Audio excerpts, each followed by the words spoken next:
kooxda kubadda cagta ee Manchester United ayaa maanta waxa lagaga badiyay 4 gool iyo waxba kulan ugu dambeeyay kulamada maanta oo Sabtidii la ciyaarayay oo soo galay 7 iyo barka fiidnimo ayaa kooxda Man United waxay u safartay kooxda Brentford balse kooxda Man United ayaa kaambida hore 35 daqiiqo markii mareys ciyaarta waxay ahaydba 4-0 ciyaarta ayaa ku soo ilaatay 4-0 ay ku badisay kooxda Brentford. Man United ayaa kulankii labaad oo xidhiidha horyaalka Ingiriiska laga badiyay balse kulankii hore iyadoo kooxda kubadda cagta ee Brighton kaga badisay Old Trafford 2-1 kulankii labaad ee isbuucan la ciyaaro Man United waa laga badiyay wax lagu badiyay 4 gool iyo waxba. Man United laba kulan horyaalka la ciyaaray waxay fadhisaa kaalinta 20aad ee horyaalka meesha ugu hooseysa balse waxyaabaha aad ku cajiibka ah waxay tahay markii Man United daafacooda iyo goolkiibahaba ay sameeyeen qaladaad aad u fara badan. Goolka koobaad ee kooxda Brentford waxa uu dhaliyay Joshua Da Silva ciyaaryahankaas ayaa kubad shuuda u dhaliyay waxaana qalad sameeyay goolkiibaha kubad uu qaba karay ayaa ka hoos baxday. Goolka labaadna waxa uu dhaliyay ciyaaryahan Matthias Jensen kubad ay qalad ku galeen ciyaaryaha goolkiibaha kooxda kubadda cagta ee Man United isoo isku dayay David De Gea waa ninka la yiraahdo David De Gea kubad isku dayay inuu baaso taasi oo ciyaaryahankii u baasay iyadoo la raacanayo kubadii laga soo qaatay saastaan laga dhaliyay kooxda Man United balse 30 daqiiqo markii mareys goolka saddexaad waxa madax ku dhaliyay ciyaaryahan Ben Mee goolka u dambeeyay waxa dhaliyay ciyaaryahan Brian Maduma goolkaasi oo ahaa counter attack.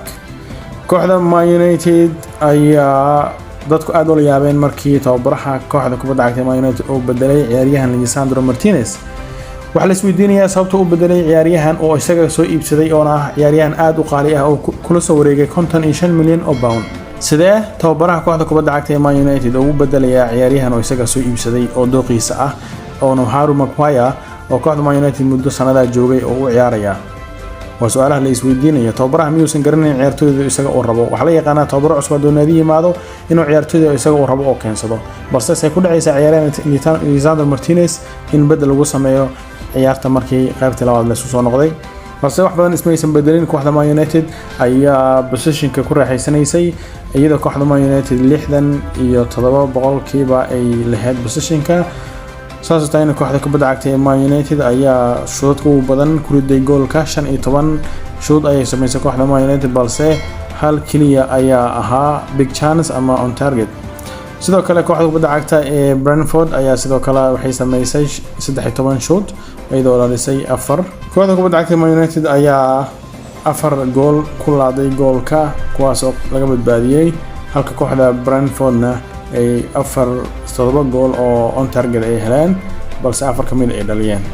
kooxda kubadda cagta Man United ay gurigeeda ku qaabili doonto kooxda kubadda cagta ee Liverpool haddii laga badiyo waxay noqonaysaa Man United 3 kulan ugu horeeyay horyaalka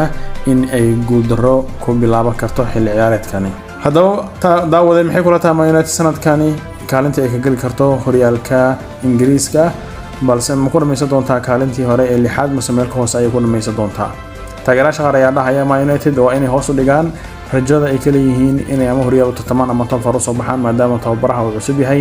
isagana la sugayo inuu waqti qaato inuu ciyaartooyga u baahan yahay uu soo iibsado.